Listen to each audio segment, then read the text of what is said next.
Are you in or out?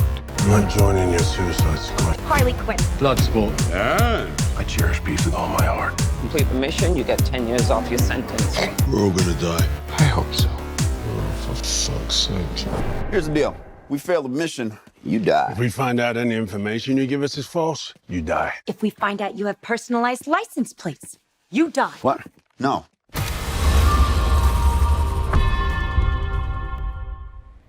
You heard it up top. Task Force Normie has been initiated. Things are about to get a little suicidal on this podcast when we talk about the superhero team of misfits, the Suicide Squad.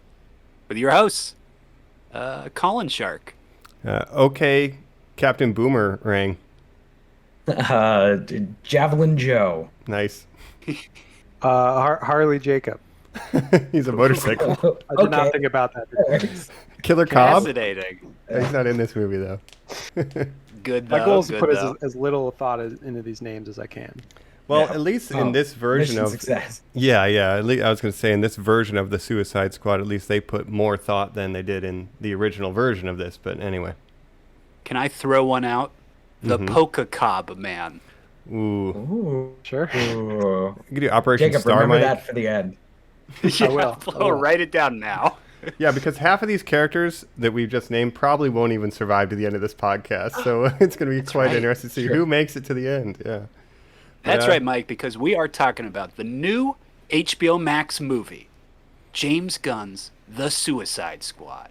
We're going to be talking, is it part of the DCEU? Did you like it? What do you know about the Suicide Squad? All that good stuff, but, you know, I'll just ask you guys up top. Did you think there were going to be some real deaths in this, and were you kind of satisfied?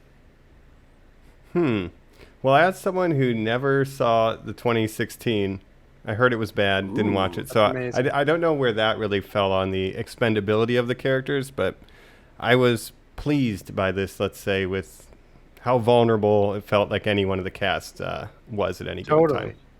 Totally. That's one of the things I really liked about this movie was like, it really felt like anyone could die at any moment. Like, other than I think Harley Quinn, because I don't think they would kill her, but Right. anyone else, even like Idris Elba, anyone just felt like, you never know who's going to die. Yeah. I like that element of surprise. Mm-hmm. And there were 2 or 3 ones that I think were pretty bold choices. So Yeah, I'm we'll get happy into with it. With that, Joe, you're kind of our comic book guy. Would it be a coup to blow up Harley Quinn's brains? I don't know. I mean, like, with what they're doing now, I kind of feel like you could get away with anything, right? Like, does the DCEU even exist? Is that, like, does that fit in? Is the Henry Cavill Superman the Superman that Bloodsport shot? And if so, like, I guess you wouldn't want to kill Harley, but if this is just a random Harley, I feel like you could do anything. Well, the Right. question is like, if they want to make more movies with Margot Robbie as Harley Quinn, but I guess even then you could kill her and then have it be a prequel or do whatever. Like, it wouldn't really matter that much. Yeah, it's comic books, just new universe. Yeah. But they could That's do the best thing everything. about the DC movies is like nothing really matters that much. Like there is no like established universe you've been following for X amount of years with these movies. They just kind of exist. Yeah. Congruently. And I guess after watching, we just did Loki, Falcon and the Captain Falcon Soldier, WandaVision, like the Marvel world where everything is connected. It's like I'm kind of okay now, just being able to jump into whatever random movie and it just sort of exists in a bubble. I'm kind of into it, and so this And again beyond that, was perfect. Mike, I might even say a specific. I mean, we do episodes in the past of, hero episodes. Who are the people behind the things, right? Legends episodes. Mm-hmm. This is kind of a James Gunn episode. Yeah, somewhat. We've talked, the big directors of the DC verse, Zack Snyder, right? And then we got James Gunn of Guardians fame on Marvel side coming over to DC Wow. to work some of that magic with another group of characters no one's ever heard of. So does he succeed or does he fail? Right? I guess that's what we'll find out. Coming up next, unless our heads explode. Please, let us survive. You know the deal. Complete the mission, you get 10 years off your sentence. You fail to follow my orders in any way, and I detonate the explosive device in the base of your skull. Love him or hate him, these are your brothers and sisters for the next few days. Any questions? And Yes, that is your hand. Very good. we're all gonna die. I hope so. Oh, for God's sake. We're back. Somehow, the four of us have survived to this point, but we'll see if we'll make it the whole way, because we're talking Suicide Squad here on Normies Like Us. And we are talking a band of misfits, of course. Little history for our non-comic fans. Now, the Suicide Squad was one of those Golden Glory World War II comics. Brave and the Bold with DC. They did a team of war spies who would take on the missions nobody could, okay? In that context, Suicide Squad meant a little more like Mission Impossible, right? It was sort of more of an analog to that. Now, it's rebooted in the 80s by this guy named John Ostrander, huge comic book legend. Interesting thing about the guy, he doesn't create a lot of characters. Pretty much the only one he did was Amanda Waller, okay? But he is a fucking fantastic writer, and he's kind of known for adding a lot of interesting character stuff to a lot of characters. He looks at the concept of the Suicide Squad, the World War II one, and says, we have all these weird background characters. All these, Batman villains who at the end of the day, at the end of the comic book issue, Batman just puts in jail. What the fuck happens to those motherfuckers? And he comes up with the Suicide Squad. Joe, do you read Suicide Squad comic books? I've read 2 or 3 different runs. So when they started Rebirth, I read a little bit of that, and then I had read some of like the Gail Simone stuff back in the day, but not usually on my pull list. No. No, and definitely not for me either. I don't know about you guys as well, but this, again, it's just C-listers and D-listers, and it was DC characters, and it was at a time where we're not talking Harley Quinn was on this team. We're talking Javelin, who we know from this movie. Right. Yeah, the famous Javelin. Maybe one of the most important characters in the new movie. Yeah, I'd never heard of this group, before the 2016 movie with Will Smith. Again, didn't see it. But I like the idea of taking these D-list characters and throwing them into crazy situations. And like I said, it creates unpredictability. But did you guys see the 2016 one at all? Was it good, bad? Joe, did you see this? Yeah, no, this was an interesting one because Colin and I were on the fence about seeing it, and then the closer it got, we were like, all right, let's go see it. I'll go pick up tickets after work. Sold out. It was sold out everywhere. It took us 3 days to actually see the movie, and this was like the Tuesday, and it opened on the Thursday, right? And the tickets were already sold out. Like, I was shocked by that. Wow. But yeah, we did see it, and it is awful. I mean, you say shocked. I say Will Smith movie. I say I'm surprised Mike hasn't seen it. But Jacob, come on. How can you not love a Willie Fresh movie? Right. Well, I'll say this. Suicide Squad, I'm a big fan of the idea of it. When the movie was announced, I was very excited to see it. I've even seen the animated. There's 2 animated movies, DC Suicide Squad movie. One is Suicide Squad Hell to Pay, which is from the newer extended animated universe that they've done. And I really like the idea because, DC obviously known for their villains. So, yeah, you have all these Batman villains, you have all these different villains. Why not put them together in a team? They get into all kinds of antics. So I think, DC should have been capitalizing on this more and made like way more Suicide Squad movies with like a rotating cast of characters. Anyone can die at any moment. You would think that would be a hugely successful idea, but unfortunately, the first movie they made was not very good, right? So what are you talking about? This introduced us to Margot Robbie's Harley Quinn. Mike just couldn't even keep up with in Birds of Prey.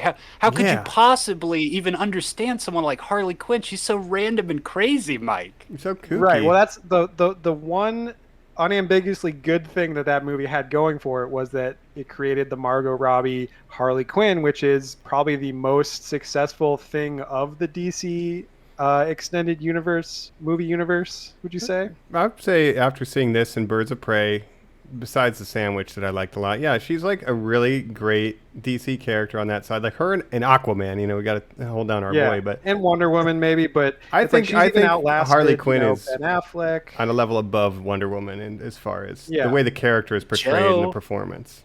Sure. I'll ask you, but in the comics, don't you think at this point Harley Quinn's a more popular character than Superman and getting pretty close to Batman? Or than the Joker? Yeah, I mean, she's up there. In the comics right now, she is trying to redeem herself and rolling with the heroes. Like, she has kind of de facto been rolled into the Batman family in the last couple years, which is crazy to say. I mean, there is going to be people who think of her more as an anti-hero or hero than a villain at all, I think. And she's got her own animated show, which we all like. It's really popular. The scene of us like it. All right, let's get this damaged tattoo off of our forehead. Yeah, they introduced the Jared Leto Joker. How you gonna ignore that? Anyway. No, we Pink gotta Lamborghini. Leave we're leaving get out of here. Yeah. We're leaving that Suicide Squad behind because let's talk about a little more history of film to get up to this point. That film comes out extremely popular. $750 million grosser worldwide.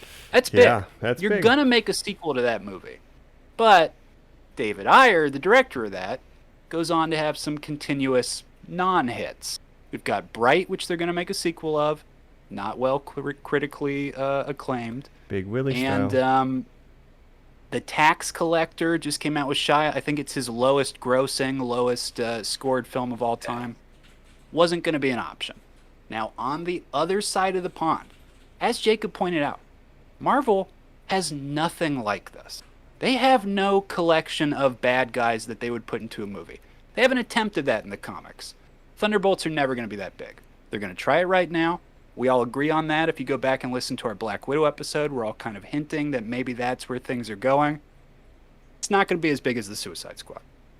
Because the gimmick isn't there, the characters aren't there, and we're never going to get this ability to hit an R-rated bomb out of the park. Now, David Ayers was not that, and he obviously wanted it to. We know there's a ton of Ayer cut stuff.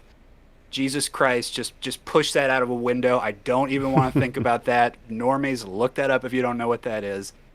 But something happened. Over at Marvel, inappropriate stuff, got James Gunn the closest parallel to a Suicide Squad in that he makes a movie of an ensemble of misfit weirdos, gets let go at Disney because he did some inappropriate jokes on Twitter that got dug up. This creates an opening where producers Peter Safran and Charles Roven over at WB say whatever he wants. Toby Emmerich says whatever he wants. Give him the blank check. And that's the motherfucking movie we're going to talk about today. You know, there's so much more to it. You know, him jumping ships. Was he going to stay at DC? Getting rehired at Marvel. Seeing Suicide Squad all the way through. Kevin Feige coming to set. Seeing things like that. Look it all up. Amazing story. But we're going to talk about this motherfucking movie that he got to make. Well, I just want to say about David Ayer, because you're right, he didn't get to make the R-rated movie that this is, and who knows that if you know, I'm not saying I want the Ayer cut, but I'm saying his original vision was probably better than the movie that we got, and it's a shame because obviously that movie was terrible, but it had all the signs of being, cut to pieces by the studio afterwards. So it's just like, absolutely, even though this movie's better, I just think, David Ayer got a raw deal from them for sure. David Ayer is an R-rated director who deserves to make R-rated movie. He did not get that opportunity, Training Day. Okay? Yeah. Now, someone else who's very good at making R-rated movies, James Gunn.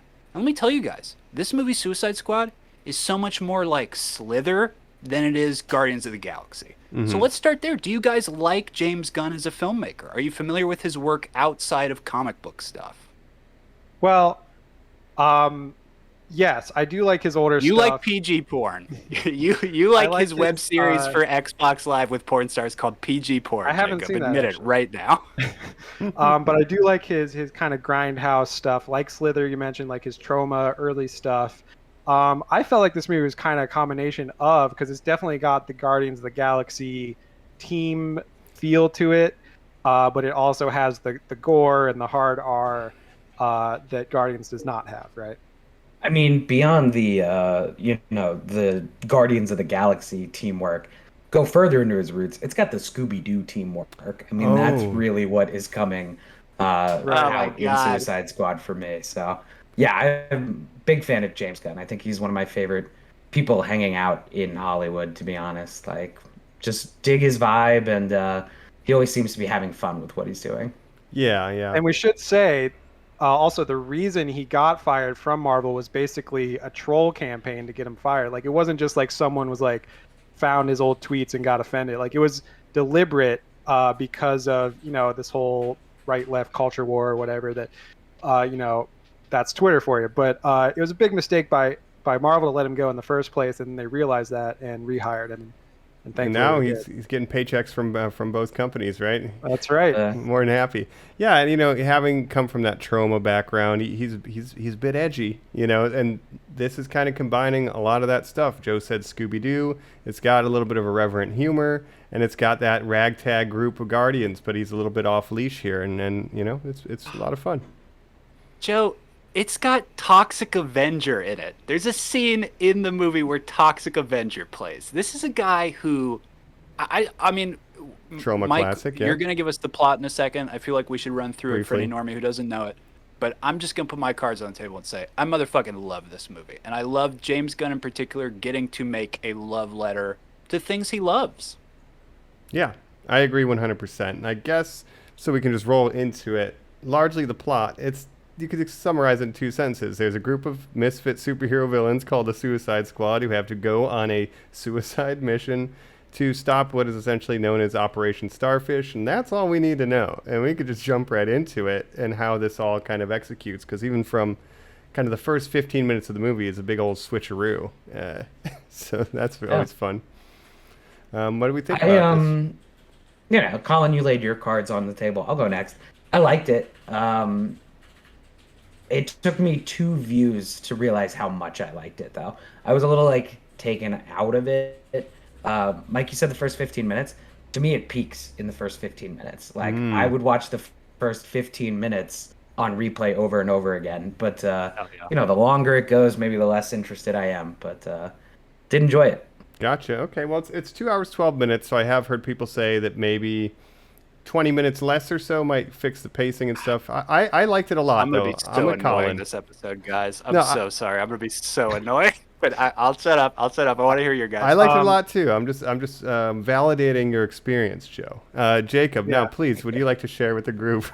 Yes. I liked it. I didn't love it maybe as much as Colin, but I appreciated it. And I think, it did kind of peak early on. I felt the biggest problem I had was that parts of it felt very disjointed, like the Harley Quinn story where she's kind of separate from the main cast for a lot of the movie. Kind of felt like, she got her own subplot in the middle of the movie, but it felt very disjointed in the pacing of the movie.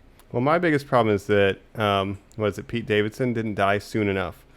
He was in it. Yeah, I did like the, if we're going all spoilers. Full spoilers. That's right? the first one. Full spoilers. He doesn't Spoiler make warning.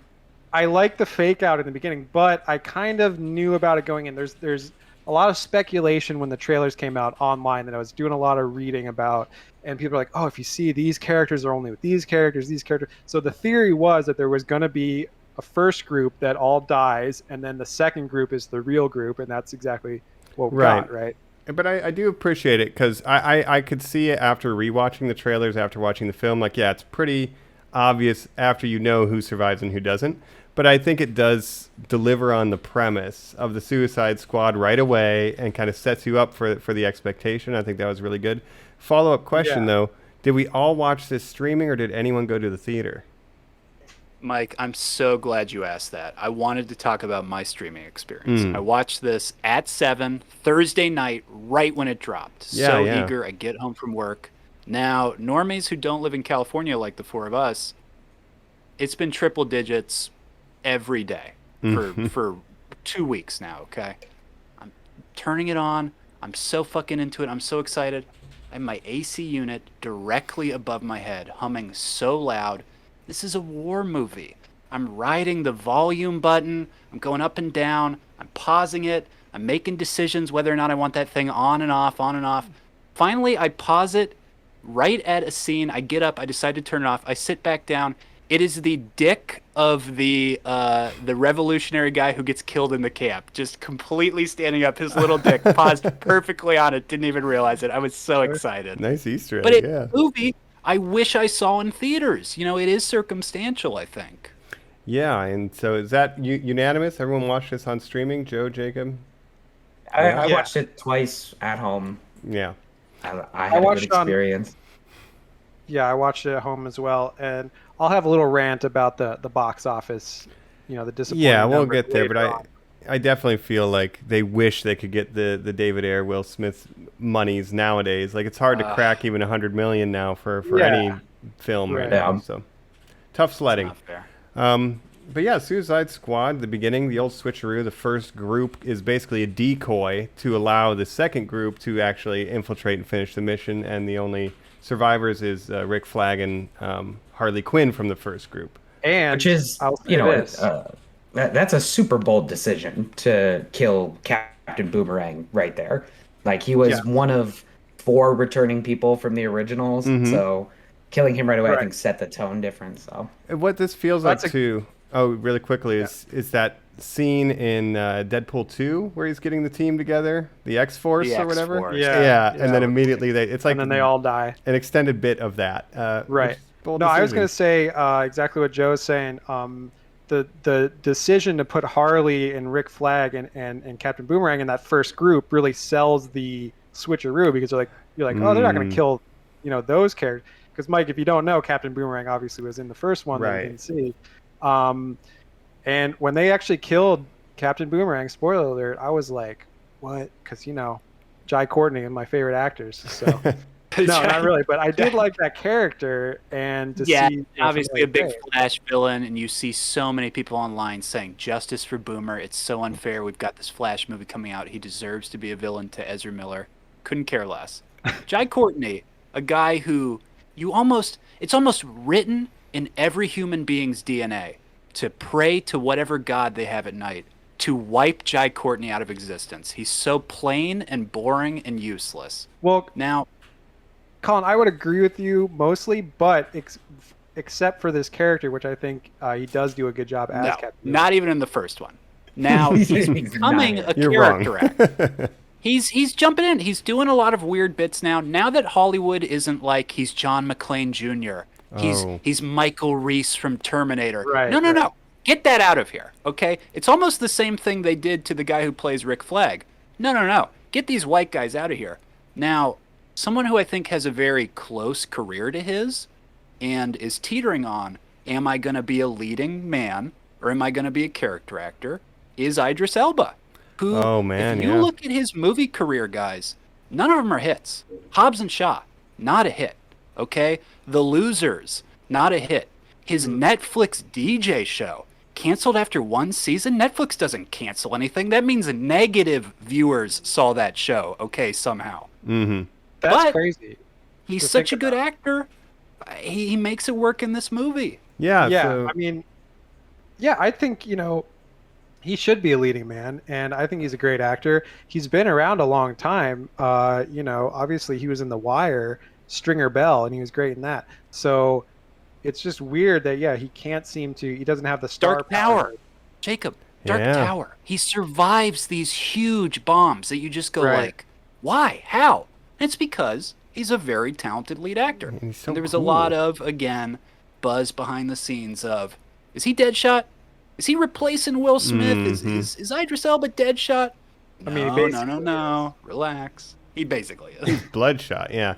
Before, I want to talk more on Idris Elba, but I want to look at this first squad and see if we have any standouts of those who didn't make it. We have Mongal, TDK, the Detachable Kid, Nathan Fillion, right? Javelin, right? Are any of these guys good? Weasel makes his appearance here, right? Everyone loves Weasel. See, when they first announced all these characters before this movie came out, I was like, obviously a lot of these are going to die. Nathan Fillion, I knew that's just going to basically be a cameo. He was also in Slither. Sean Gunn, James Gunn's brother, as the voice of Weasel, and he's also Calendar Man in a small cameo. Yeah, I think that, and even Pete Davidson, I don't know what his character was supposed to be. Blackguard, Blackguard. my favorite. I loved that first group. I would have watched an hour and a half of those people just like dicking around. Like, I hope they release some sort of short that is just 15 minutes of those characters interacting more. Like, Yeah. that was my favorite part of the movie. How goofy looking Javelin suit was. Yeah, Uh, it was good. But that leads Mike- us. Oh yeah, go ahead. yeah, I was yo, gonna is say, this did thing you a like dog? Michael Rooker? Oh yeah, Michael Rooker, Savant. Yeah, He's in there. Savant. Yeah, Michael Rooker, another James Gunn regular. Yeah. Yeah, Guardians of the Galaxy alum, Michael Rooker coming out, Yeah. doing a little bit. So yeah, that I love them all. Like, the only thing I kept thinking during the entire movie, though, like to bring it back to 2016, what would it be like if he got to use some of the bigger characters who like were in that one? You know what I mean? Like, would have been nice to see his take on like Killer Croc or Deadshot and Bloodsport are the same character, but getting that interaction with the Batman by James Gunn, I would have been super Right. into that. Yeah, I could see that. But we do get weird, not Killer Croc, but we do get, let's transition to the main team, King Shark. We get introduced to our whole squad, Ratcatcher 2, like we said, Bloodshot, Ratcatcher 2. not Deadshot, Peacemaker, Bloodsport. John Cena, Bloodsport, Mike. See, come on. There's You get a reference to the dim He's mock, buddy. basically That's Deadshot. right. Because Bloodsport, I don't think he's in the comic. He's in the comics, but he's not a major character at all. He's just a name, basically, that they're like, you're gonna be Bloodsport. And doesn't he have a similar connection with like his daughter being leveraged to get him on the suit? Like they kind of Essentially bring that back. The same thing, yeah. Okay. Basically, British Deadshot Yeah. And in this movie. right. And then John Cena's Peacemaker, Ratcatcher 2, King Shark, Polka Dot Man. Is there anyone I'm missing from Squad Flag, 2.0? Well, Rick obviously. Flag Milton. eventually joins in. Oh, Milton. Yeah, Milton, can't forget of Milton. Milton, We love Milton. the Freedom Fighters. Yeah, so that's like the second squad goes in. Idris Elba's leading them. And yeah, what do we think of these characters? Do we have a favorite Suicide Squad member, everybody? Colin, throw it to you. It's so hard. Truly watching them, and again, it is the strength of this, where, so many comic book fans go, why can't there just be a standalone Justice League film? So what if it's an ensemble? You should just be able to write them all out. Everyone in this second squad has such a fulfilling character arc, a whole storyline that they go through. Am I crying my eyes out at the end when Ratcatcher 2 lifts up the light? Absolutely. I've seen this movie 6 times, and I watched that moment specifically over and over, losing my mind. But I gotta give a shout out to John motherfucking Cena. Wow. Who is so good. It's the as summer of Peacemaker in Cena. the background. It is, It's the right? summer of It's Cena, the my summer friend. of Cena. Wow. The Rock Um, would wishes he could disagree, but he cannot. The Rock is not doing as well as John Cena this summer. I mean, you got Jungle Cruise, but no, the group dynamic of this is so good. And again, to compare it to the 2016 version, it's just like not even close. Like 2016, the only characters that were good at all were Harley and Deadshot, maybe Boomer, but like King Croc or fucking Killer Croc, not good. Inferno or whatever, not good. So that you have all these characters. Diablo, Racist, both of them racist. David Ayer. Yeah. I mean, David Ayer, he likes his, but overall, this group is just such a cohesive group. And obviously, it's the Guardians influence, the Scooby Doo influence, but James Gunn just nails it, And I got to shout out King Shark. Thought he was great. Another Guardians of the animated Galaxy, show, right? Sly Stallone. Yeah. Yep. That's right. King Shark's fun. Joe, how about you? Over any standout? Yeah, I guess I'll just say Bloodsport then, right? We're just gonna go through the whole team. Yeah, I'll pick a different one. His weapons were cool. I liked the way that all went. Idris Elba and John Cena played off each other like beautifully too. They have that Really, rivalry, right? Yeah, Totally. And John Cena's character, I mean, it's hard to do because he was comedic at times, but then also he has the sort of villainous turn, right? So it's quite threatening. He's doing yeah. so much background work with the eyes. It's absolutely insane. The things he's observing, you don't even realize till like the second or third time you see the movie. It's and I liked him in Fast and Furious, but he's much better in this. Definitely better here. He's got a real character. He's got something to do. Yeah. I mean, even the way they're introduced, I think, is really funny because it's like a meta comment on the movie where, Bloodsport's backstory is told, and then we meet Right. Peacemaker, and he's like, "Are you having a laugh?" What? Like, you literally just said he does the exact same thing I did. Yeah. And we're like, Yeah. "Oh, Bloodsport's just a Deadshot replacement." That's It's right. like, you literally just said he does exactly the same thing as me. Yeah, that's good. And on its face, you have John Cena doing, like you saw in the trailer, the whole I'd eat a entire beach full of dicks or whatever to save freedom. So they'll say this ridiculous stuff, but then to be able to turn that corner and bring the amount of menace he does later, it's quite interesting.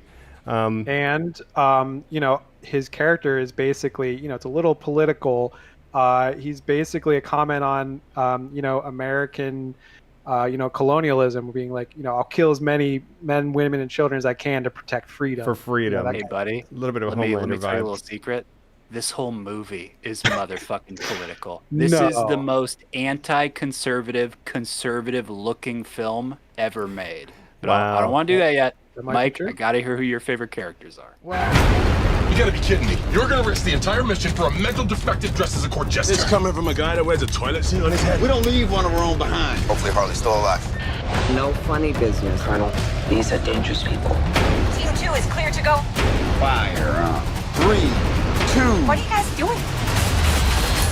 What? We're here to save you. You were gonna save me? It was a really good plan, too. Well, I can go back inside and you can still do it. That's patronizing. I'm so sorry. Harley Quinn. Bloodsport. Well, I mean, I gotta give a shout out to, we said the relationship between John Cena and Bloodsport is very good. I also really like Ratcatcher 2 and Bloodsport because they have a very sweet kind of arc throughout this, and fear of rats, and Yes. the even the theme Father, of daughter. Ratcatcher. We get Taika Waititi, just, hey, I'm from Marvel, let me come hang out as the father. Yeah. Ratcatcher 1, and the idea that if rats can have a purpose, then everyone can, and that kind of is the Suicide Squad. That's kind of the family note, the underlying Totally. narrative. It's like, Ratcatcher 2 is the heart of the team. yes. Would you say? And I knew nothing about this character, and I think she did a fantastic job. Yes. So yeah, the whole squad so far is good. And Absolutely. Actress Daniela Melchior, Portuguese. This is her breakout. She's truly 24 years old. A lot of TV Wow. work before this, but honestly, being made into a star before our eyes. I yeah. would say the same to David Dasmalkian as Polka Dot Man, a veteran character actor we've seen all the way back in The Dark Knight, Knight. who's coming forward here. that's true. This Yeah, is- Polka Dot Man look, was crazy good. I said the thing about Idris Elba. Mm-hmm. He can't really lead a movie. Okay, it's a gamble to put him on that. And the other people you're surrounding your cast with are Margot Robbie's third at bat with Harley Quinn, coming off of a movie that grossed very little. Yeah. Okay.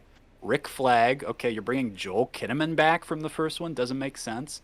And then you're populating it with a newcomer Portuguese actress, Sly Stallone, who kind of the only thing you can do with him because you can't have Sly act anymore. He's not a person. He is just a voice He's of the a shark, Groot probably. of this movie. Yeah, he's Groot He here. is. Yeah, he spent half a day. But it's genius. It's genius of James Gunn to say, and David Dasmalkian, a character actor. We'll throw you in there too. Totally. And it's going to be so anchored by the plot, so much by everything else. I don't have to worry about using A-list stars. It doesn't mean anything to me. I don't need to get anybody in there. This is populated with people who are going to do perfect work with my material. Yeah, I would Same. say John Cena was the biggest name in this, other than Margot Robbie. But And that's a gamble, Jacob. Yeah. John Cena is, for as positive he is as a movie star, still getting over that hump that Dwayne "The Rock" Johnson had to get over for 10 years, basically, before he became just what we know now. Yeah, basically, nobody in this film is a proven box office draw. Like, No, Colin's saying, no. they've all struggled with it. And I think what was done here, even Chris Pratt in Guardians wasn't like a household name, and neither was, a lot of the cast for that movie. So James Gunn, again, is elevating these things. Batista, Yeah. another Batista, wrestler again, right just trying to get his foot in the door. That really did a lot for him. Another character, like, once eventually, though, I guess we'll talk about this scene to get our group together. They got to go save Rick Flag. He's been captured by the enemy. What do we think about this? Another switcheroo, shall we? Well, and Mike, I had said this to you off pod. Now, everybody keeps saying about this movie, it's the Dirty Dozen. Yes, on the surface That's what I level, was it is thinking. very much like a movie about prisoners doing a dangerous mission. Yeah. But come on, Mike, there is so much Rambo 2 in this, and Oh, yeah. so much Predator. The DNA of Predator. Going into a foreign country, Corto Maltese. In Predator, it's called Valverde. Special Forces. Arnold Schwarzenegger, Jesse the Body Ventura, a former wrestler, and Carl Weathers. Huge, muscled monsters who are basically all characters like Peacemaker and Bloodsport, Oh, who yeah. have the same kind of pissing contest. Dylan, they got you pushing too many pencils over at the CIA? Ha ha ha, Dylan, you son of a bitch. They do an arm wrestling match in midair. This movie, Yeah. and then they arm wrestle Mike. Come on, that is the DNA of the influences that James Gunn goes, oh my God, you're going to give me $400 million to remake a movie I basically love and just put everything I love inside of it and just, have full custody of your entire stupid supervillain universe? Gimme. I'm going to put Sylvester Stallone back in a jungle killing rebels. Yes, Mike. Yeah. Yes, it should It is end Rambo. like a Rambo 3 and say, to the proud people of the Taliban, we support oh, no. you. Yeah, like James Gunn's tweets, that one didn't age well either. Yeah, but I mean, I think it nails the tone of the Suicide Squad, like the animated movies. It nails that tone where, like, anyone can die. The dynamics between the characters, like the 2016 version, I didn't feel like any of those characters were going to die at any moment. Like, and I just didn't care about most of it. And now it's just like you're invested in these characters, and I was kind of on the edge of my seat. I didn't know what was going to happen next, and that doesn't happen very often in these kind of movies. So I have to give it credit for that. Yep, for sure.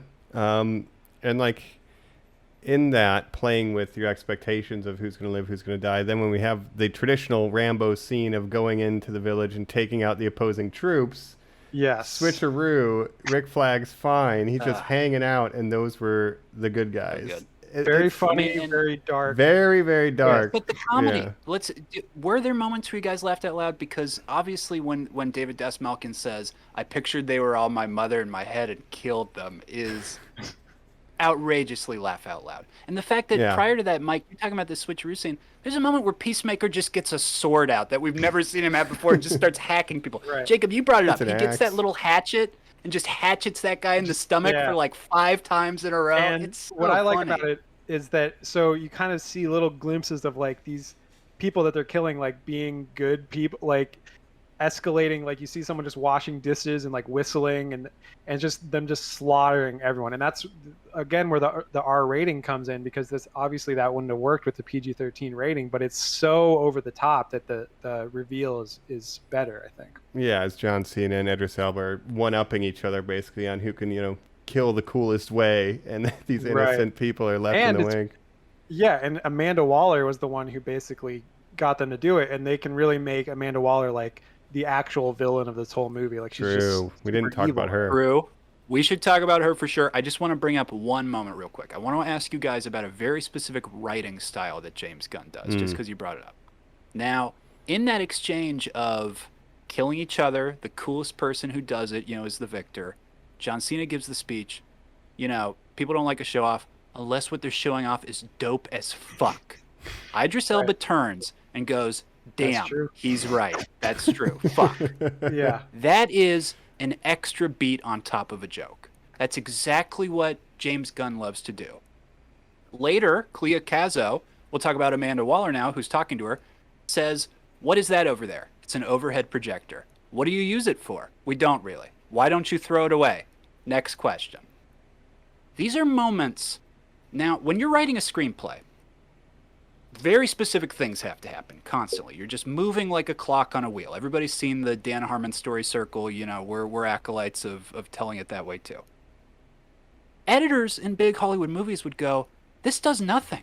This does nothing. Let's just get this out of here. Let's move on. Mm-hmm. You can feel in this movie James Gunn going, but it makes me laugh. That's the only thing that matters. This whole movie's just for me. And it just radiates through. That's what I really love about it. Yeah, yeah. That's almost like his mission statement. No one cares if you're showing off unless what you're showing off is dope as fuck. And I think in that moment, Zack Snyder probably was like, "Yes, bro." Like he's nodding along. But here's the thing. Here's what separates them, Mike. Zack Snyder is someone who would say, "Wasn't that cool what I did? Didn't you think that was cool?" James Gunn is someone who just says, "That made me fucking laugh my ass off. Look what I did there. That was so funny." It's like the Jackass guys. Who fucking cares? Yeah. Yeah, and Zack Snyder can't really write comedy either, I don't think. No. But Yeah, but when it was funny, I thought it was pretty funny, and then also when it needed heart, it had that, right? It is dark, and maybe some people won't like that. Like, oh, we killed a village of innocent people. That's the setup for the punchline, literally. Right. But it's the setup to the theme of the movie. I hate to say it again. These are bad but guys. in the whole way that we were exploring in Black Widow, what is this movie about when they sat down to put it on the page? Fucking James Gunn knows. This is a special forces movie, and when America does things like that, they're wrong. Everything America touches is bad, and watch me explain that to you over the course of 2 hours and 12 minutes. And by the end, that really comes full circle.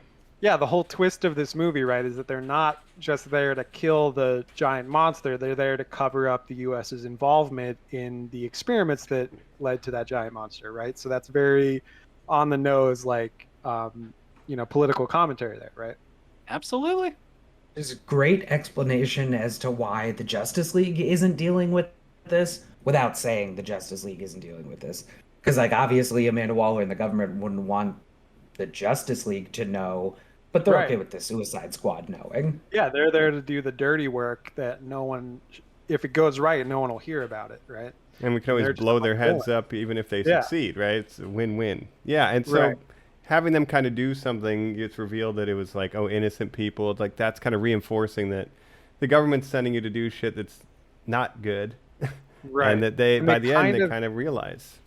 Yeah, and again, compared to the first one, they tried to do something similar there, but it was very muddled and confusing. And then the twist of that was that they were there to rescue Amanda Waller from a building, and then she kills like all her whole staff.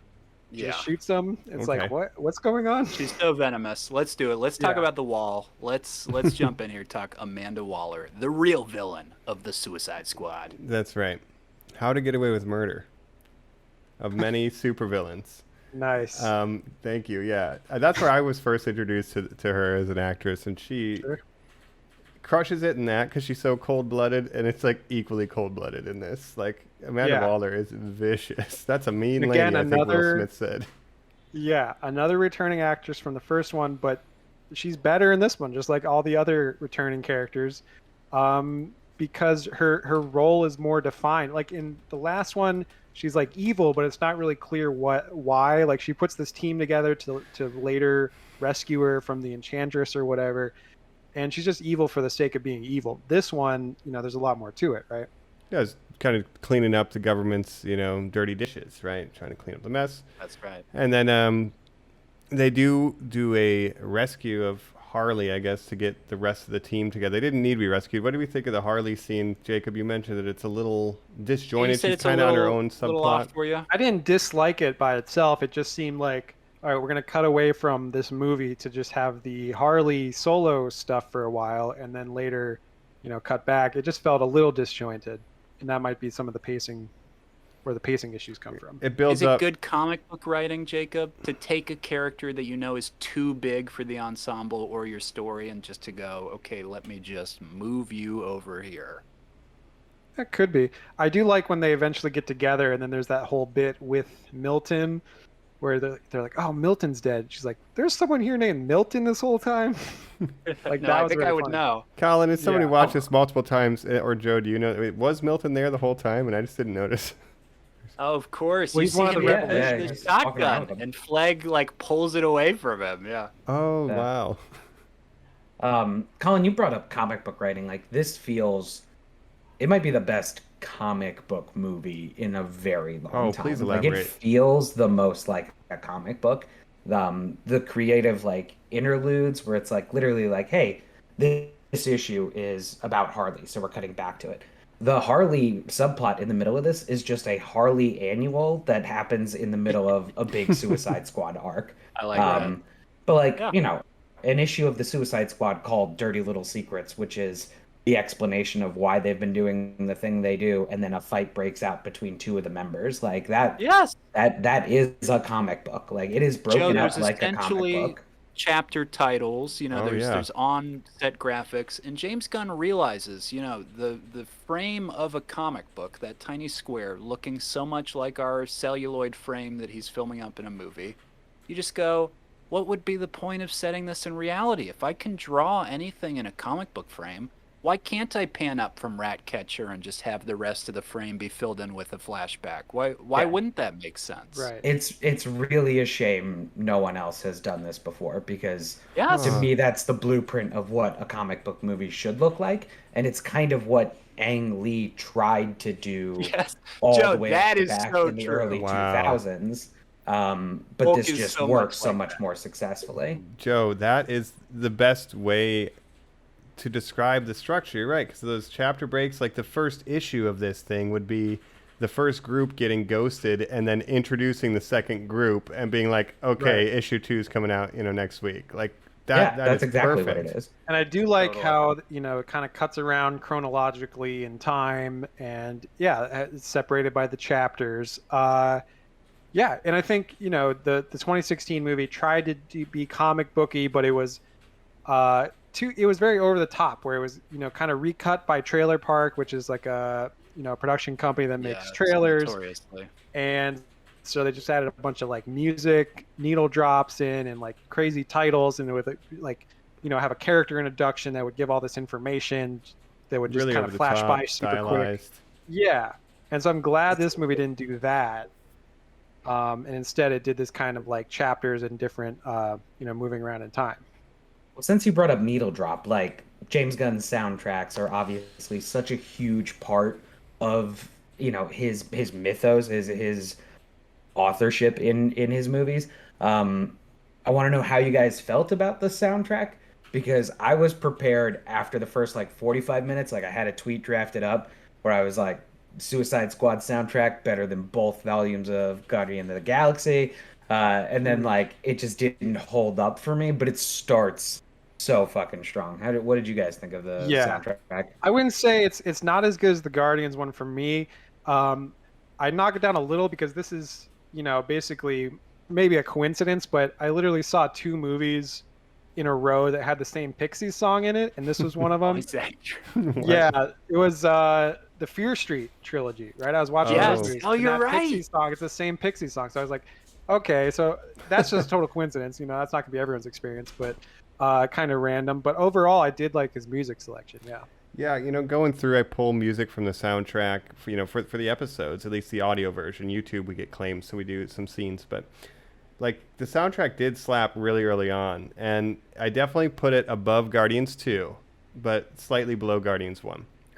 But it's really good. And I watched, reviews of the original Suicide Squad, and they showed, there's 6 needle drops in the first 7 minutes, and they showed which songs they were. And it's the way the song choices here fit thematically seems like so much better than the 2016 from what I can it's see. almost like with Johnny 2016 Folsom's, yeah, it's almost like the 2016 they were trying to do a James Gunn thing. They're like, okay, we're gonna do Guardians of the Galaxy, we're gonna have cool music with a but randomizer. they picked all the most on the nose choices, and then they're on they would play 10 seconds of a song for a character introduction, then move on to the next thing. It was just it was like it was edited by a trailer company, because it felt like a trailer constantly. Imagine that, yeah. Because it was. I mean, that's what happened. Right, exactly. Look, this soundtrack was a lot sparser. You could feel him being a little more reserved, and this is what everybody expects from me. I'm not going to do it. Production-wise, I want to point out something to you guys. The boldness in the writing to have Harley start talking, I ain't got no body, and then just to know, I'm James Gunn. WB's going to be able to clear that for me. I'm very well liked and make very big movies. Obviously, they're going to be able to get that song for it. That's genius. I wouldn't have the boldness to do that. It wouldn't make sense. You don't write directly into the script like that. He can. Mm-hmm. Yeah. And I don't think, with Guardians, you're never going to be able to one-up the music in that, because there was a thematic element to it. It was the music that Part of the Star-Lord would play on his cassette player, so it was had a specific meaning. But overall, James Gunn is really good at picking the music for his movies. I think James Gunn and Edgar Wright, I think, are two of the best at knowing. And maybe Tarantino, people give him some credit. He picks some slappers every once in a while, but I think Totally. Edgar Wright and James Gunn are, they know what they're doing. But when you don't, you end up like Trailer Park. Well, yes. I want to go off what you just said, Mike, because I think James Gunn is reaching the territory now of Tarantino, where he can plot out these scripts, just write this dialogue, know that it's all a home run, know that it all works. Just a quick dialogue workshop I want to do with you guys. Sometimes I'll text you things that like, wow, here's why WandaVision's so good. Here's how smart it is. Normies, if you haven't seen this movie, check it out. It's very creatively exciting. Again, just to see a guy at the top of his form. But we have seen him evolve into this Tarantino status. Again, he's a guy who came from Slytherin writing, Tromeo and Juliet for the Troma Company. Right. And now he writes an interesting scene like once they leave the club, okay? There's that ramshackle where Polka Dot and Ratcatcher 2 have to take the Thinker, a character we haven't talked about yet, we'll get to him in a minute, out to the van, okay? Any other screenwriter on the planet would just do, you come with me. No. Okay, well, you are. Shove him into the van, they take off. Let's examine that scene. Ratcatcher, before they disappear, showcases what a dangerous threat she is. She uses her one individual rat to go up inside the mouth of the guard that's about to attack them. They sidestep away. The Thinker says, what an interesting device you have to control animals. I'm working on something like that with humans. Okay, we are setting up the plot for the Thinker, for the rest of the crew. Okay, we know as the viewers that's something he's working on. Now they do too. We're setting up the expectations of how they're going to react when they see this. Ratcatcher, we know how she's going to react, because she reacts poorly to this. Shut up. Do you want 5 rats to go up your asshole? The Thinker leans in, smiles sweetly, and says, darling, my answer might surprise you. That is amazing dialogue. It moves the plot forward. It gives you character on both of those people. And later when Ratcatcher sees what he's been experimenting on, we get it. We're with her as the audience to go, this is a menace. This is what a real villain looks like. And I just, Right. I just cannot praise it enough, guys. The things that he's doing. We're watching a guy who wrote Scooby-Doo for us as children reach the level now where he's like, am I a guru? Am I a master at this craft? Right. And it's interesting, Scooby-Doo was like the first mainstream thing that he did to try to be like, yeah, I can do mainstream stuff. And, looking back, it didn't have a great reputation when it came out, but I think looking back, those movies really hold up on a level that, I wouldn't expect them to. And you can see what he could become just from that. Yeah, and I mean, we've talked about it in previous episodes, like the Dawn of the Dead remake, Scooby-Doo, he was cleaning up and writing major scripts before he had that rise to the director that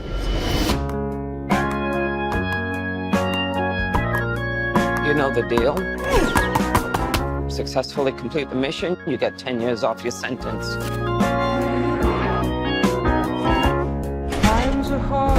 You fail to follow my orders in any way, and I detonate the explosive device in the base of your skull. So this is the famous Suicide Squad.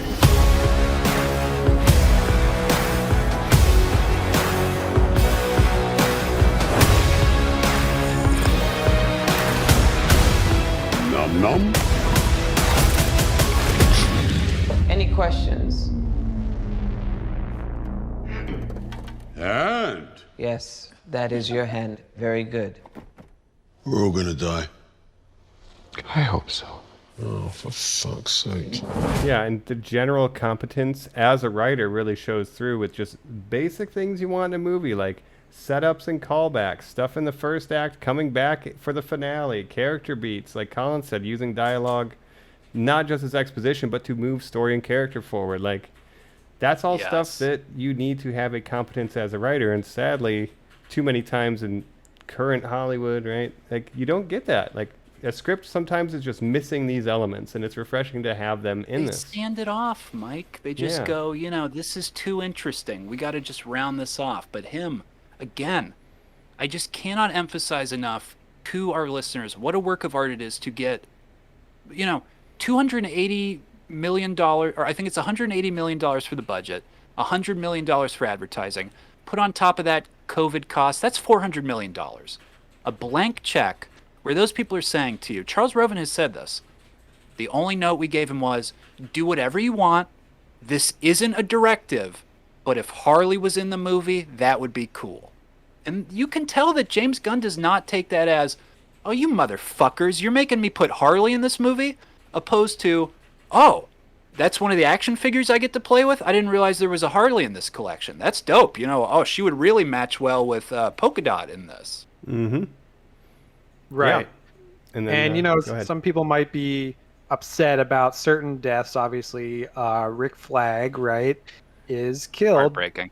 But it's in service of the story, right? Because it's Absolutely. the characters that remain kind of have, you know, obviously some growth. You know, Ratcatcher and let's stay with Rick, Jacob. Let's stay with Rick, and we'll watch this growth. You can literally chart it. Okay, starts on the mission, follows it perfectly, meets the rebels, understands what they're doing, helps the rebels with that great conversation with Solsaria where he says, you know, when we're attacking Jotunheim, capital would be open. Seeing what America's become, realizing he can be the rebel. He can fight for freedom, not his country, what his country stands for. And that final line, I'm so happy we're getting the Peacemaker spinoff, because the way John Cena reacts to that final line when Rick Flag is killed and he looks at him and says, Peacemaker, what a joke. John Cena is fucking devastated. You can tell he hates having the ideals that he has. He hates that he would kill men, women, and children for peace. But he has to. It's something he has to do because he's not Rick Flag. Right, Yeah. and well, Rick Flag is a lot like Captain America in this movie, where Captain America, if you didn't know about the character, you might think, oh, he's just going to do whatever America wants him to do.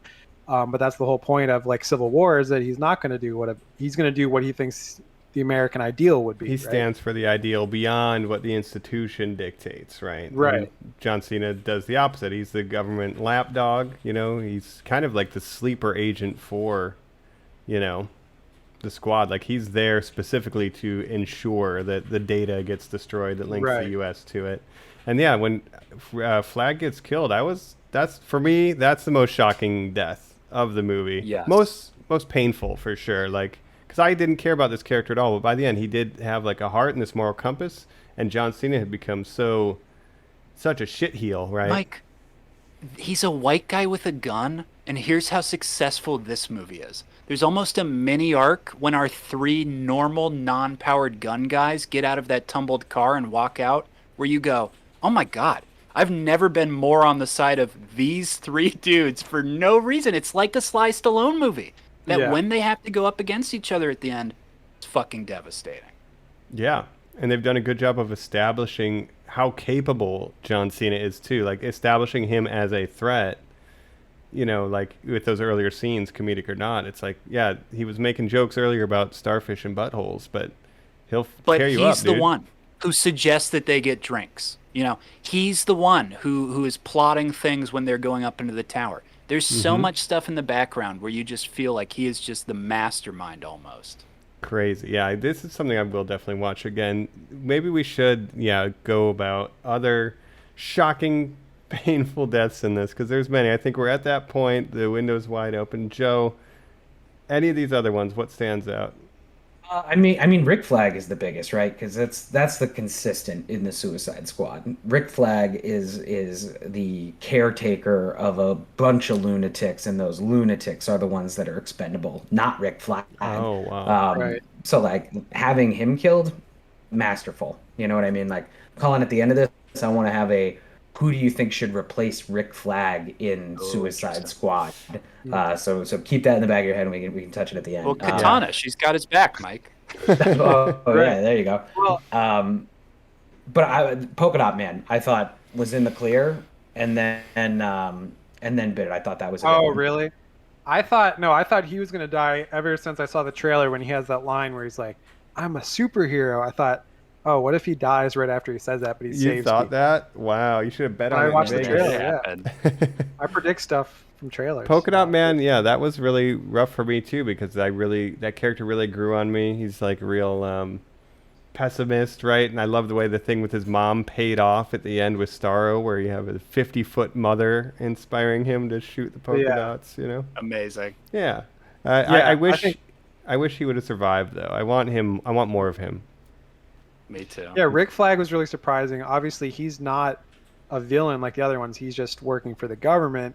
And so for him to die, he was probably the third most surprising character that could have died for me after Harley Quinn and Bloodsport, because I didn't think they were to kill either of them. But Harley Quinn is now the only character that's made it through both movies alive. That's right. That's right. Harley has a moment, Jacob. She doesn't know Polka Dot. She doesn't know King Shark, and she just met Bloodsport when he was coming to save her.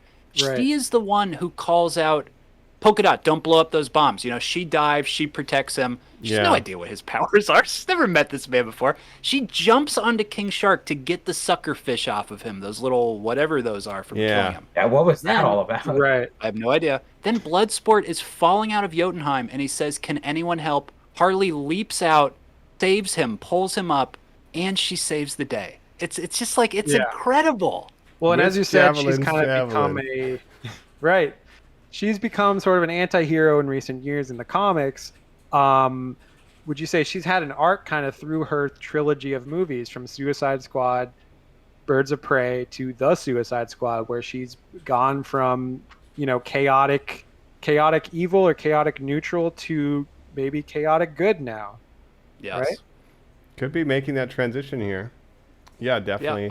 Yeah, I'll say chaotic death then. I'll give a funny one and say, when she shot the guy she was marrying, I didn't expect that. You know, he just turns around, I jumped. She goes, oh, there was a bullet in this? She didn't even realize. Yeah. So good. Right.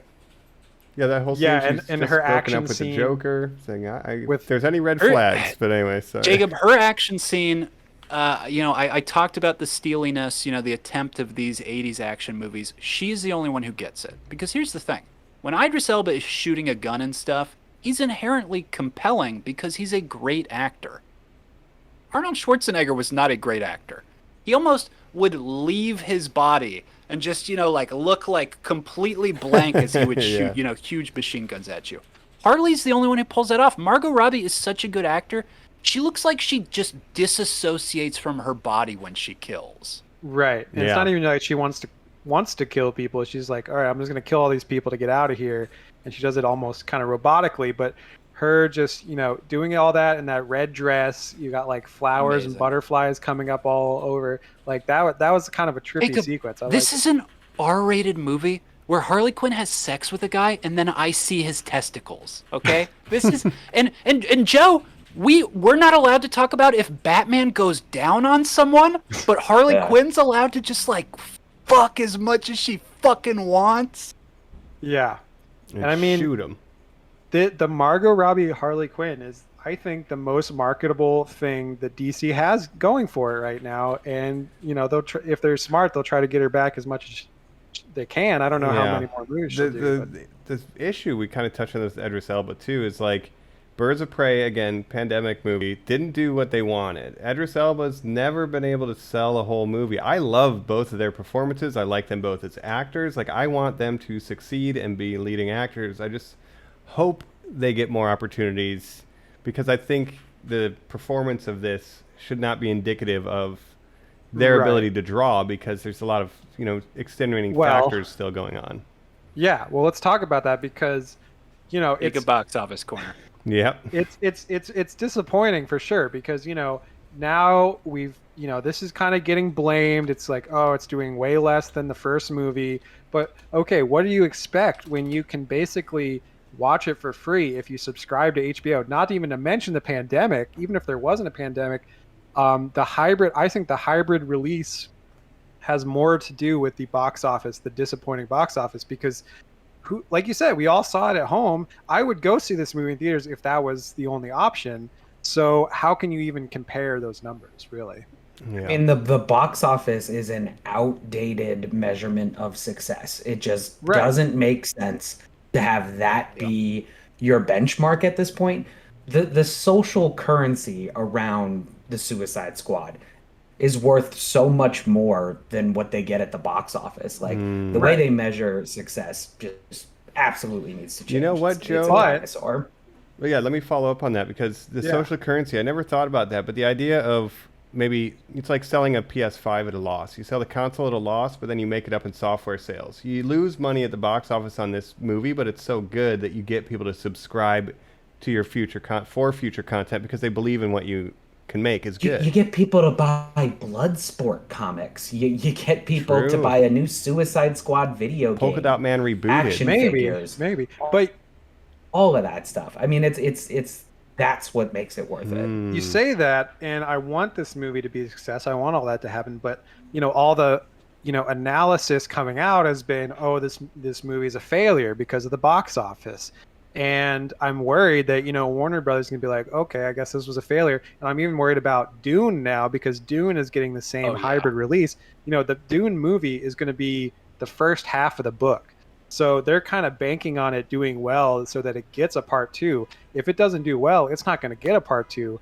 And I'm really worried that's going to happen. So, this whole hybrid release, as much as I appreciate the convenience of being able to watch it on HBO, I don't know, because if this is going to be considered a failure because of that, you know what I mean? Yeah. I mean, it was #1 this weekend, the weekend of release, but it's just not good enough for them, right? Is that right? No. So that's how the can you issue. compare it? How you've got the hybrid release, you've got pandemic. People don't want to go to theaters right now. Everything's kind of bombing. Maybe I guess with the exception of Fast and the Furious, but Black Widow after the first weekend kind of tanked. All of those did worse than 2016 Suicide Squad. Even Fast and the Furious, I don't think is grossed, near that. So No. They never will again. Like that. The $1 billion movie is dead. Rewritten. But there's no doubt this movie is not dead. It's just not going to be. That shouldn't be the benchmark anymore. But if the only way to watch this movie, not even to mention you could watch it on HBO, you could also pirate this insanely easy because it's available digitally, right? So if it only came out in theaters, it obviously would have done better, right? So, some people wouldn't have gone. Literally, some people would not have gone. Yeah, man, I don't know if I'm ready to go back to a movie theater. Like I've done other stuff, but sitting in a room by choice with a bunch of strangers for 2.5 hours, just looking forward, that's not right. I've traveled out of necessity, but I don't want to be in an enclosed space with that many people for that long. I'm not there yet. So as much as I wanted to see it, I probably wouldn't have gone to the theaters. But Joe, what I'm saying, so if there was no pandemic and if it came out in theaters like all movies used to do 2 years ago, you would have gone to see it in theaters, right? Yeah, probably. Yeah, so we all Friday probably night. would have. So there you go. Yes, but to the other point, though, it's an R-rated sequel to a toxic brand with all new stars. It's such a hard sell. On paper, I swear to God, all these film losers who are like, God, I wish there were cool original movies, and I just wish there were ones where anybody could die at any moment and do all this stuff. This is that movie, you fools. Yeah, This is that one that you've asked for. I wish they made action movies. Okay, this is one. I wish there were funny movies. Okay, this is a comedy. There are comedy stars in it. Falula Borg is in this movie as a character named Javelin, you fools. Watch this. I guess they're all too It busy was never getting going to mad at happen. He-Man. Yeah, they're too busy being mad It's- about He-Man. Real quick, since you brought up Javelin again, I want to talk about the Mummy 2 clause, which is now my favorite thing about movies. Oh, please. What? Okay, so you guys know how in the Mummy 2, Edie's brother picks up that spear and he just carries it around the whole movie, but then it ends up being exactly the spear they need to take down the Scorpion King. I'm calling that the Mummy 2 clause, and I now think that all great movies have a Mummy 2 clause, like Javelin and Margot Robbie carrying it around, which is obviously she was going to use that at the end for Starro, so just the Mummy 2 clause of yep, Isn't that's that just thing that you Chekhov's carry gun? around as a joke. The Act 1 Yes, thing. but the talk about Mummy that 2 moment. clause is way more relatable. Let's talk Yeah, about way better. Starro too. Please, Starro. I've told you guys, I've watched it 6 times now. I pause when Ratcatcher lifts up her light now, and then I fast forward to right when Harley gets out of it, because I I cannot see the eye stuff. I don't want to know about the eyeball stuff. I don't want to know if there's like just water inside mine, which is something I've been wondering at night. But I don't want to know the answer. Right. Yeah, that was kind of. I didn't like that either. But Ratcatcher in general, I never thought I would care about a character named Ratcatcher. Never knew about a character named Ratcatcher. Never thought, let alone the second one. Ability to control and summon rats would be an interesting ability, but somehow it works. Super viable. Well, who are the two most powerful people of the squad, Jacob? It's the two people that he calls hobbyists, John Cena, at one point. It's Polka Dot Man and Ratcatcher. Yeah. All the others are trained assassins. Yeah, the most powerful. Right. I do want to. Polka Dot Man, his powers are so, terrible. We barely even see them because they're so dangerous. Yeah, he could have almost probably defeated Starro if he didn't get wrecked. I do want to talk about Starro, though, not the maybe armpit face guys, but famous villain from the comics, right? A little goofy to do. I think it's some of the best kaiju directing. Like, it feels very ground level. It's a big Godzilla guy. I think the way they shot and filmed a lot of the Starro stuff was really well done from like a ground level Gareth Edwards vibe. I think he did a great job with that. I thought it was cool. I mean, like, this to me is proof that we live in the most nihilist timeline. The fact that we have a Suicide Squad movie where they fight Starro, which was the first big bad that the Justice League got together to fight, and not the Justice League doing it, is just like proof that there are parallel timelines here. Yeah. But go ahead. Yeah, go ahead. What I liked about the way Starro moved, like little things, because he doesn't have a true head or feet, right? So there's a moment where like he swipes a building with his hand, and then that hand just becomes the foot, and now this is his new upright position. And it was just so fluid. Like a real starfish. It's like, keep rolling, man. I'm starfish. I love like the little stuff like that. It was really, really well done. And then he's got his little face hugger slaves that he can control, right? Yeah, they were terrifying. Yeah, and I just think it's great. Like, again, the real villain of this movie, Amanda Waller, her solution is just to let him ravage this country, and if anything, that'll be a benefit for America. So why not? Absolutely. Once they get the data, real heroes, right? Yep. And they're like, we're not. Now, Cinema Blend has an article, Jacob, that says Suicide Squad, a film with a third act with no villains, and they give the entire approach that is what's so cool about it. You understand Starro's struggle. Starro wants nothing. He just wants to be left alone. I was happy looking at the stars. I was happy looking at the stars, Mike. Leave him alone. Let him out there. He used to be this big. He was a tiny boy. Just let him out. And you understand the Suicide Squad. They're villains, yes, of course, but they don't want to be there. They don't want to be doing any of this. They also want to get away. Again, it's so much the American imperialism, colonialism of, hey, fuck you. We're here. You're ours now. We made a huge mistake. We apologize. Right. Goodbye and good luck with all this. Mm-hmm. And it's true that, American foreign policy, oftentimes the people in control just think of these small countries as like proxies where it's like, how does this, help America's cause? If not, then fuck off. We don't need you. Mm-hmm. Right? Yeah. And, the movie kind of also becomes like this underdog story because of the nature of the Suicide Squad. These villains no one cares about, literally the garbage of the comic book world. Who cares? Waller's like exploiting their family to get him to do what she wants. The mission is not just, and then you end up by the end cheering for the underdog, the ultimate underdog probably being, Ratcatcher 2 and Polka Dot Man, because they don't fit in, and just trying to do the right thing, which is go against, Amanda Waller. Right, and that's the moment that they become actual heroes. Yeah, and with a smaller bullet. Call back to the beginning, the Mummy 2 clause. The one thing I thought, that was a little weak, and I don't know how I would make it better, but obviously if you have exploding chips in your brain, it's kind of a hard corner to write yourself out of if you want them to rebel against Amanda Waller. So what they do in this is her staff like knocks her out and then it's like, all right, you can do it. But in the last movie, she killed like a whole bunch of people just for like seeing the wrong thing or whatever. So I thought it was interesting that nothing happened to those staff members, but I guess you have to wipe them out. Yeah. Right, yeah.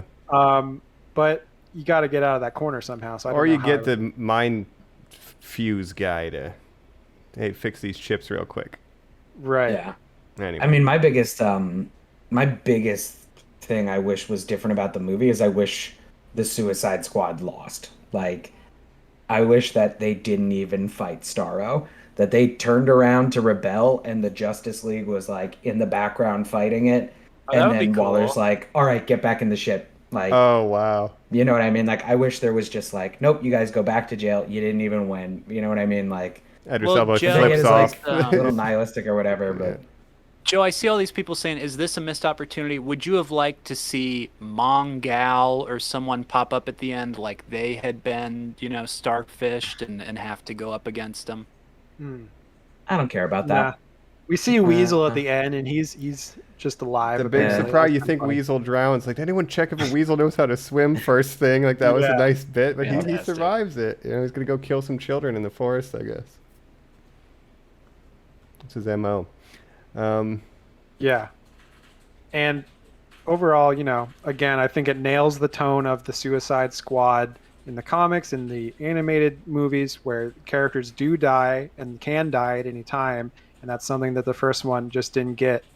And so overall, Good I thought it was job. good. Yeah, on that, Thumbs up. yeah, let's do it. I think we've completed our mission. The starfish is tragically dead. He just wanted to live on. So we'll let you normies live on as we get to our final thoughts on the Suicide Squad right after this. What's the plan? How the hell am I supposed to know? You're the leader. You're supposed to be decisive. And I've decided that you should eat a big bag of dicks.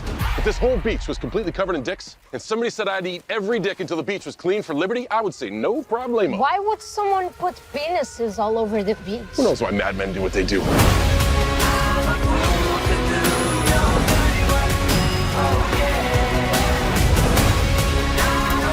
This is suicide. Well, that's kind of our thing.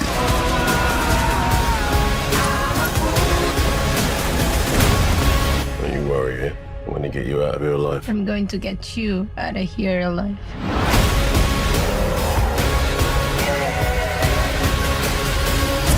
Oh my God! We've got a freaking kaiju up in this shit!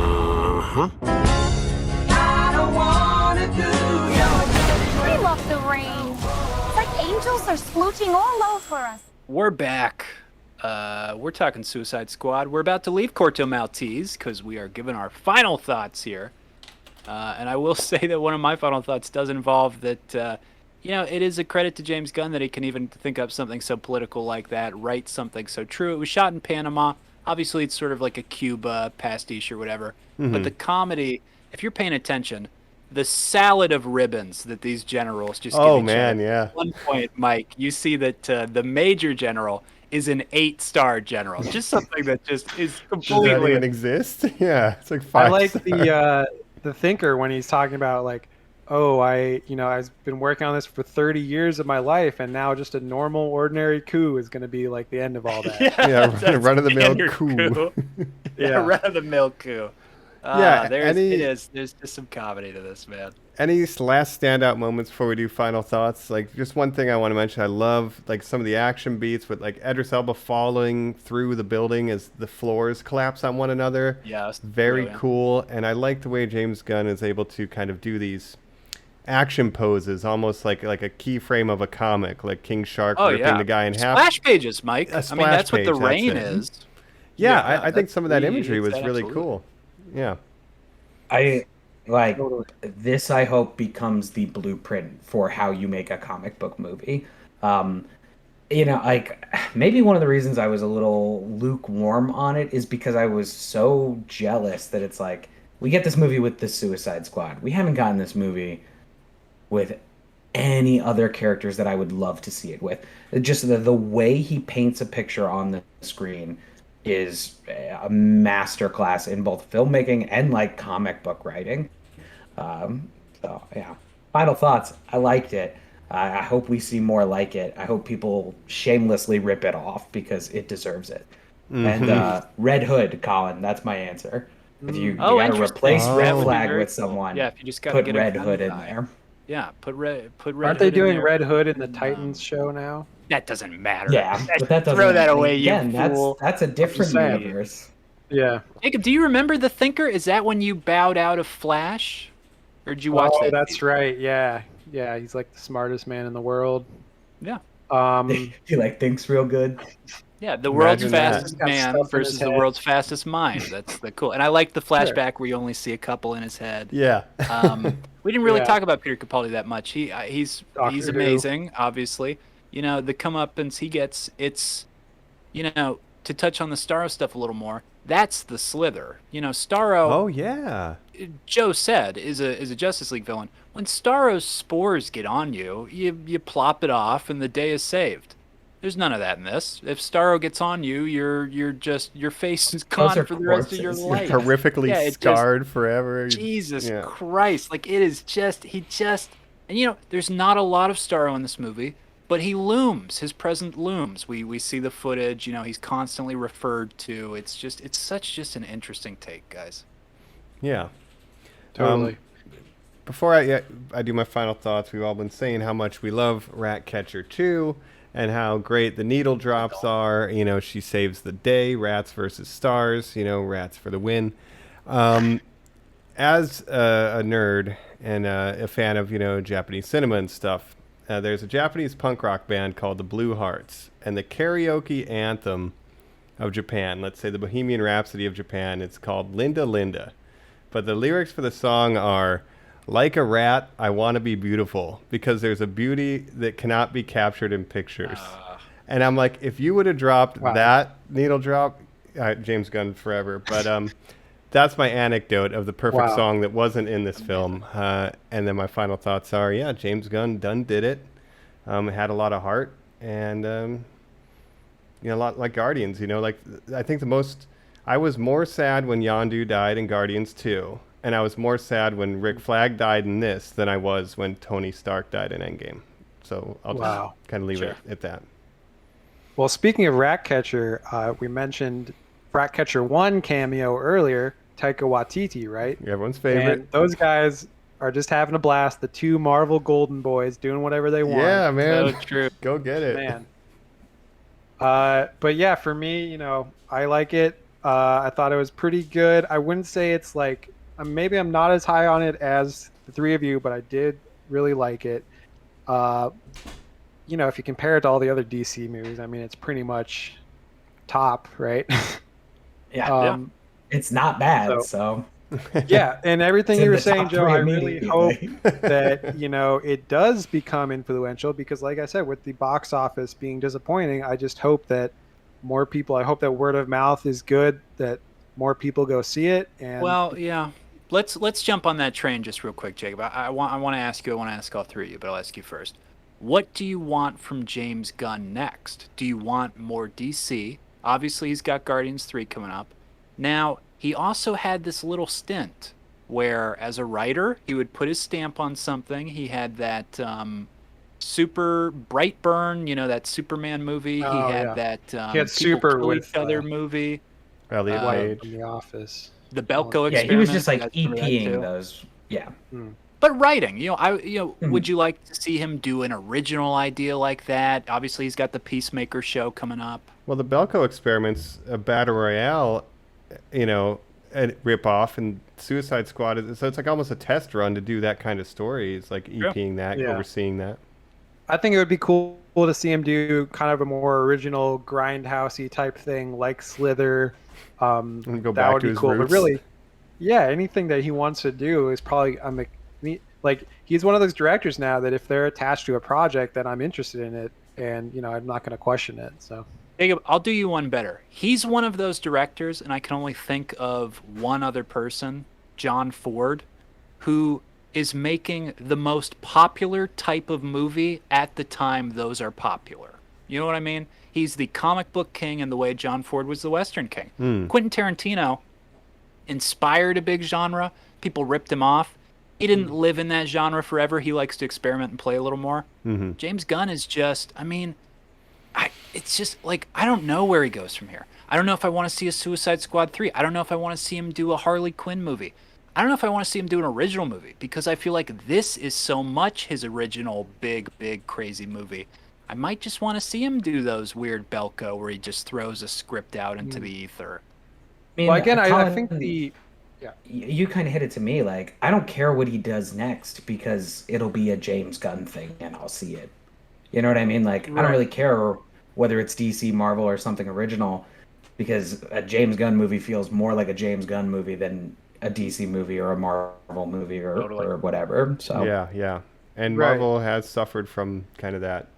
It's all people say it kind of has a vanilla flavor now, right? You know, Yeah. this feels like somebody's vision, right? So when James Gunn brings that to his projects, that's what I like. Right. But again, I think James Gunn kind of defined the second wave of Marvel. Like the Iron Man 2008 era of Marvel was very different from the post Guardians era of Marvel, right? Just the feel of it. And so his original vision kind of inspired them, but now it's become more that's like the house style, right? Status quo. Yeah. But I think James Gunn could do anything. I think the future of the Suicide Squad movies, like I said, I would be making like one of these a year because I think you could just have all kinds of. You got such a big rogues gallery, characters that we haven't seen on the big screen very much. You know, you got Batman characters that we haven't seen since the 90s, like the Riddler. I know he's going to be in the Batman movie, but I'm just saying, like, there's so many DC characters you can mine. But let me say directors too, Jacob. You know, who would you want to see that? Everybody goes David Leitch, the John Wick guys. You have to get them in. Let me throw you a different one. Great with ensembles, great with, dark crime, gritty stuff. Catherine Bigelow. Put fucking Catherine Bigelow in there. She kills it with big groups of people. You'd have Anthony Mackie as like Psycho Pirate Joe, and it would be like, like what the fuck is this? Right. I'm going the opposite way. Give me Lord Miller with the Creeper as one of the main characters. You're going comedy and cool. I'm digging All that. right. That sounds fucking I'm going to stick to my needle drop director and say Edgar Wright. Get Edgar Wright over here. He got screwed out of Ant-Man. And then, I don't know if Black Mask is dead in Harley Quinn or not, but just get Ewan McGregor back. Yeah, baby. Yeah. That's his wheelhouse. Do something like that. The Squad can go up against any threat. It doesn't have to be an operative in a jungle country. It can be the Moon. It can be... Right. Weird, yeah. So, and again, I say give think, it to a different director every time, though. Yeah, I like that. Yeah. No, I'm totally down with that. And I think Warner Brothers and DC, they did all the right things. Like, they saw, like, they're like, oh, this is our opportunity to grab James Gunn and make this movie. This movie should be a huge hit, and I'm just disappointed that it's not, as big as a hit as it should be. So I just hope that it has good word of mouth. Because, maybe they've learned, right? Because with this Snyder cut and the Whedon cut and the Ayer cut, like they messed with somebody's vision of something. Right. And it didn't work out. So now they're like, let's go hands off. Sometimes it's better than others, with like Wonder Woman 2 being so. I didn't like it as much as some of you guys. Right. But it's like they're letting people do their shit. Yes. And I'm glad. I just hope that they don't give up on that because of some disappointing pandemic era box office numbers that it's like. And the value is kind of hidden, as Joe was saying. I think there's more value in that. Yeah. Totally. I think reevaluate what makes these things a success, man. Like the box office is a dinosaur. Kill right. it. So you can say, 2016 made more money at the box office, but if you ask any person, like 99 out of 100 people who have seen both movies, they're going to say this one is better, right? I can't imagine the person who would say... Jaden Smith would say this one's worse. King Shark preferred the original. Yeah, it's the person wearing a hashtag release the Ayer cut is the only person who's going to be on David Ayer. So yeah. Because he's seen that version. Yeah. No, he seems like he's all for it. He loves the James Gunn version. Nice. He was like, hey. Yeah, he hates the cut of the movie that they got. It's just, he didn't have as much backing as Snyder did for the Snyder cut. But, I don't hate David Ayer. I think he's good at his kind of movie. I just think that, even his original cut probably wouldn't have been as good as this, but it would have been better than what we got. Jacob, at the end of the day, a woman named June Moon says the words enchantress to turn into an enchantress. And there's just nothing. There's just nothing there's there. Major problems with the plot in that. I didn't like the enchantress bit. But this one, yeah. It's good. I loved it. Yeah, I recommend stream it. You don't have to go to the theater, but I recommend watch it. You can watch it up to 6 times if you want. That's what Colin did.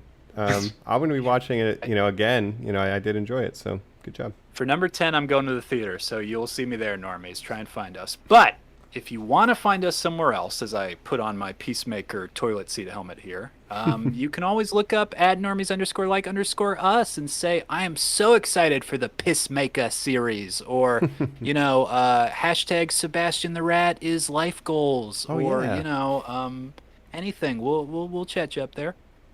Or if you want to recommend a topic, we'll cover that too. We love to do that, but we've got some really cool new releases coming up as well. So again, check us out @Normies_like_us.